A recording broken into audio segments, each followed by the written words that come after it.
अस्सलाम वालेकुम पाकिस्तानियों। अंग्रेज पाकिस्तान आया, उसने पाकिस्तान में एक ऐसा कारोबार देखा जिसमें जीरो इन्वेस्टमेंट लगती थी, पैसा बड़ा लोग कमाते थे। उसने वही काम अपने मुल्क सिडनी ऑस्ट्रेलिया में जाके किया। 1,85,00,000 रुपया एक साल में कमाया। और किया क्या, लोगों के कूड़े की छानबीन की। आपको तो पता है पाकिस्तान में सुबह सुबह आपको बच्चे बड़े नजर आते हैं, बड़े बड़े बोरियां उनके पीछे साइकिल पे होती हैं और वो सामान से चीजें निकालते हैं। ऐसे ही इस शख्स ने किया। अब वो पाकिस्तान तो नहीं था, ऑस्ट्रेलिया था, सिडनी था। सिडनी की सड़कों पे लोगों के कूड़े और सामान से उस शख्स ने 1,85,00,000 रुपया, यानी डॉलर्स में अगर बात की जाए तो 66,300 कुछ डॉलर जो है वो उसने कमाए। लियोनार्डो नाम है जी इस शख्स का। सुबह साइकिल लेके, बिल्कुल पाकिस्तानी तर्ज पे साइकिल लेके निकलता था।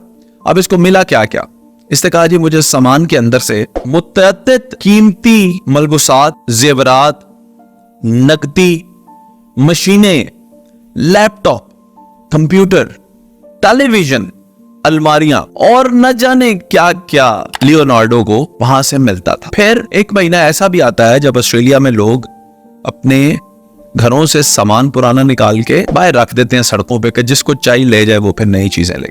लियोनार्डो कहता है कि अमीर खानदान के लोग जब नया सामान खरीदते हैं तो पुरानी डिवाइसेस को बाहर इसलिए फेंक देते हैं कि मैं उनकी बैटरी पहले जैसी नहीं रहती, मैं उनकी बैटरी ठीक कर लेता हूं फिर बेच देता हूं। उसने कहा कि कुछ चीजों को तो सिर्फ सफाई की जरूरत होती है, मैं उनको सफाई करके बेच देता हूं। सामान को पहले घर लेकर जाता है, घर ले जाकर जो जरूरत की चीज है वो खुद इस्तेमाल कर ली, जो जरूरत की नहीं है उसको ठीक किया, ठीक करके बेच दिया यूज्ड आइटम के तौर पे।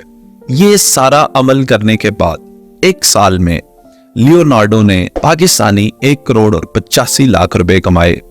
ये पाकिस्तानी तर्ज का कारोबार था जो उसने किया, ये वहां पे इंट्रोड्यूस नहीं था। अब मैं ये सोचता हूं कि अब तो ये खबर तो लीक हो गई कि लियोनार्डो इतने पैसे कमा रहा है, क्या अब ऑस्ट्रेलिया में भी सुबह सुबह सड़कों पे बड़े बड़े बोरे रखे हुए साइकिलों पे लोग नजर आएंगे जो कूड़ा खंगालेंगे, और या फिर महज लियोनार्डो ही वहां पे ये काम करेगा? बात तो ये है कि जो पाकिस्तान में भी करते हैं और महज प्लास्टिक की बोतल्स, पुराना लोहा और इस तरह की चीजें भी जो उठाते हैं लोग, वो भी अपना रिस्क जरूर कमाते हैं, उनको भी कुछ ना कुछ जरूर मिलता है।